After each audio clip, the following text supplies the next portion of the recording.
Okay, we got another area question. So let me draw the square.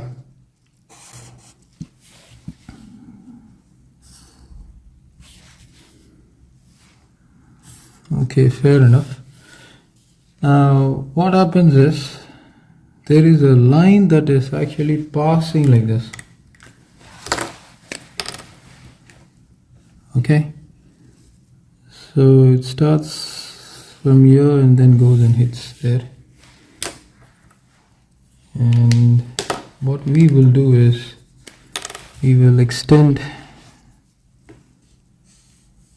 this line and we will extend this line. So we are given the following information. So this is the square ABCD.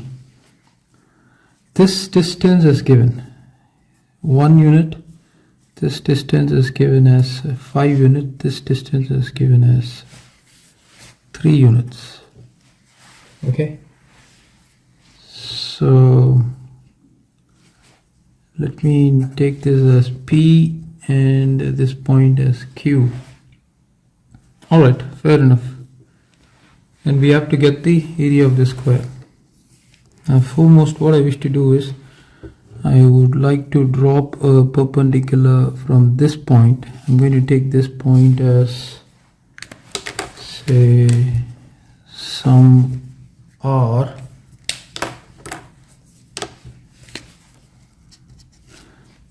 and to this point some T. Okay, so this will be the line we have drawn. Okay, fair enough. Now clearly this angle is going to be 90 degrees, right? This angle is 90 degrees and this angle is 90 degree.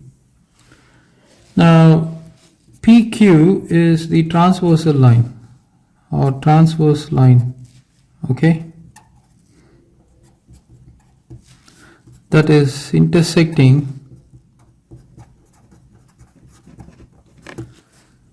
two parallel lines.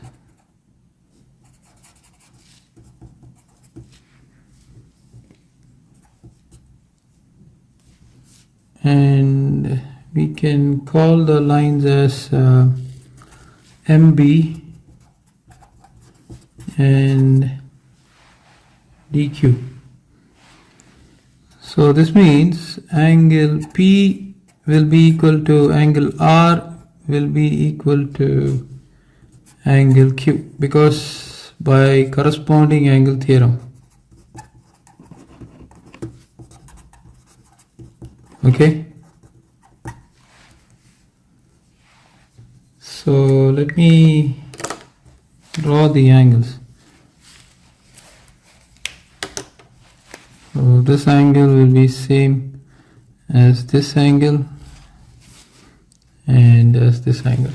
So what do we have here? We can clearly see by angle similarity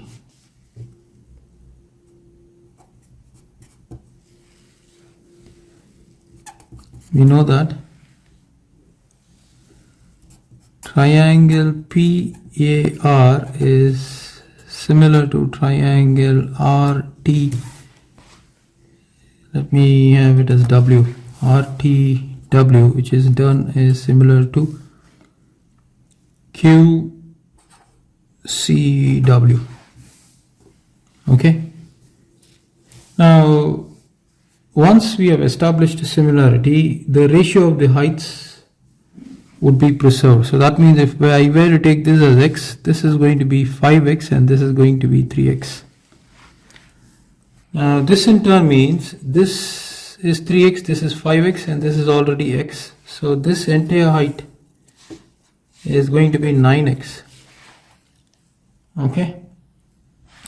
So since this is the square, this is going to be equal to 9x. So now what I'm going to do is consider triangle RTW by Pythagoras law, what do we see by Pythagoras law? RT squared plus TW squared is equal to RW squared. So RT squared is this 9x the whole squared, TW is 5x the whole squared, RW is 5 squared. So this is 9 squared, 81x squared, 5 squared, 25x squared, 5 squared again 25. So 25 added with 81, 106. So x squared times 106 is equal to 25. Therefore x squared is equal to 25 divided by 106. So this x squared is got, right? So therefore what is the area of the square? Area of ABCD is going to be, this is 9x, right? This is exactly going to be representing the side of the square. So it's nothing but 9x multiplied with 9x is equal to 81x squared, which means 81 times, this is 25 divided by 10. X squared value is this, right? Can we reduce this? Is it possible to reduce? No, I don't think so. If it is possible, you can reduce that. So I'm just going to multiply, and because I'm looking at 3 cannot divide this. 4 cannot. There's no point using 4. 5 no, 6 no, 6 no, 7 no, 8 no, 8, 9 no. So no point in going further than that. So I'm stopping there. You can try it out and see. So this is going to be 81 times 25. So 5 ones are 5, 8 5s are 40, 2 ones are 2, 8 is 16, 5 2 10 1 2. So this is 2025 divided by 106 square units. So that is the area of the square ABCD. It's a lovely question. Thank you, everybody.